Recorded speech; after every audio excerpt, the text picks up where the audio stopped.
Assalamualaikum warahmatullahi wabarakatuh. Alhamdulillah, kita berjumpa kembali dengan seputar hukum. Kali ini sahabat, dimanapun Anda berada, kita akan membahas sedikit terkait dengan perbedaan antara pekerja kontrak dan pekerja itu tertentu, ya, atau terbatas. Sementara pekerja tetap waktunya tidak terbatas atau tidak tertentu. Kemudian yang kedua, perbedaan yang kedua berdasarkan jenis pekerjaan. Pekerja kontrak itu tidak boleh pekerjaannya yang sifatnya terus-menerus, ya. Jadi pekerja kontrak itu hanya terbatas dengan pekerjaan yang sifatnya yang waktunya tertentu, dan jenis pekerjaannya pun tidak terus-menerus. Ya, misalnya project yang akan selesai dalam kurun waktu tertentu, itu bagi pekerja kontrak diperbolehkan. Tetapi kalau bagi pekerja tetap, boleh untuk pekerjaan yang sifatnya tertentu, ya, yang akan selesai dalam kurun waktu tertentu, dan jenis sifat pekerjaannya juga tertentu boleh, ataupun jenis pekerjaannya tidak tertentu. Nah, kemudian perbedaan berikutnya apa? Perbedaan berikutnya adalah bahwa pekerja kontrak tidak boleh ada masa percobaan, ya. Pekerja kontrak tidak boleh ada masa percobaan. Sementara pekerja tetap boleh dengan masa percobaan maksimal 3 bulan. Kemudian berikutnya, perbedaannya lagi, pekerja kontrak harus dibuat secara tertulis, ya, harus dibuat secara tertulis. Sementara pekerja tetap boleh dibuat secara tertulis atau boleh tidak tertulis, tetapi harus dibuat surat pengangkatan.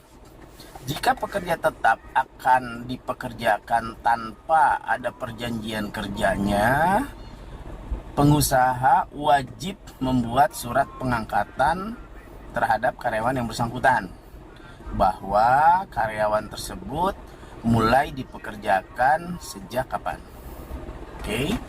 Kemudian yang berikutnya, perbedaan berikutnya, pekerja kontrak itu harus tercatat di kementerian, ya, CQ, Dinas Tenaga Kerja, paling lama 3 hari sejak ditandatanganinya perjanjian kerja antara pengusaha dan pekerja. Wajib dicatatkan atau dilaporkan kepada dinas terkait. Sementara pekerja tetap tidak ada kewajiban untuk melaporkan pencatatan perjanjian kerja kapan dia mulai bekerja kepada dinas terkait. Baik, dan masih ada beberapa lagi perbedaan-perbedaannya, seperti pekerja kontrak ketika selesai kontraknya maka dia berhak atas kompensasi, ya. Kalau masa kerja, misal masa kerja 1 tahun, dia berhak atas 1 bulan upah, ya. Kalau lebih daripada 1 tahun, maka dia mendapatkan prorate atau prorata atau proporsional berdasarkan berapa lama dia bekerja dikalikan dengan gaji. Sementara pekerja tetap tidak ada kompensasi jika mengakhiri hubungan kerjanya, tetapi dilihat pengakhiran hubungan kerjanya ada karena pensiun, ada yang karena diputus hubungan kerjanya karena bermasalah, atau karena mengundurkan diri, atau karena sakit berkepanjangan. Nah, di situ sudah diatur di dalam Peraturan Pemerintah Nomor 35 Tahun 2021. Ya, jadi itu adalah perbedaan-perbedaannya.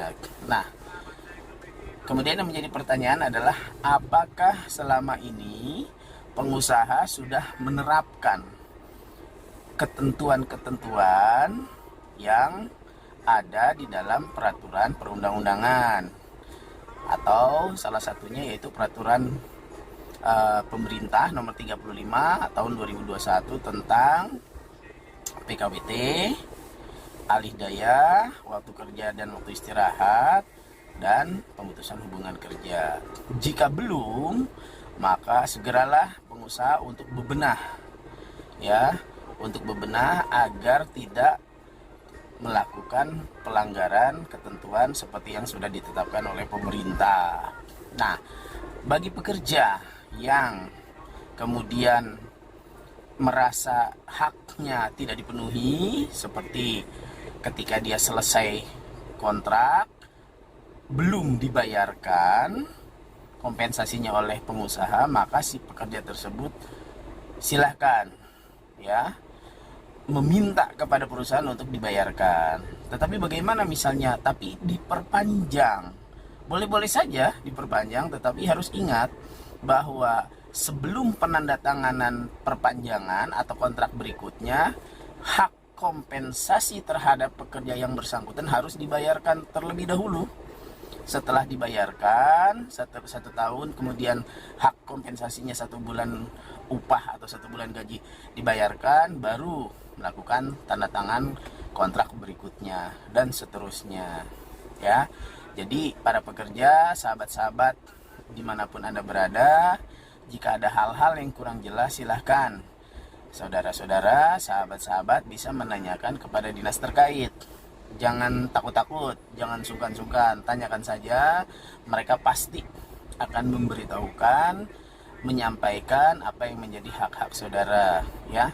Dan juga jangan khawatir, jangan takut bahwa pengusaha akan mengintimidasi, akan memberi hukuman kepada pekerja yang seolah-olah pekerja tersebut melawan perusahaan. Tidak ada hal-hal seperti itu, dan pengusaha pun tidak boleh melakukan intimidasi atau apapun itu, karena hubungan industrial antara pekerja dengan pengusaha harus berjalan dengan harmonis.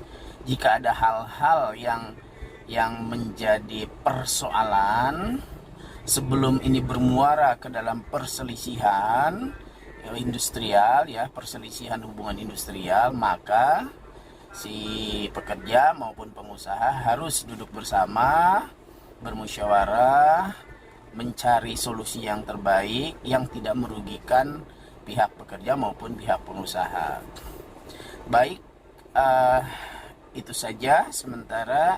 Jika ada sahabat dimanapun Anda berada yang merasa ingin lebih jelas lagi atau ingin berkonsultasi, silakan bisa menghubungi email saya yang ada di dalam deskripsi.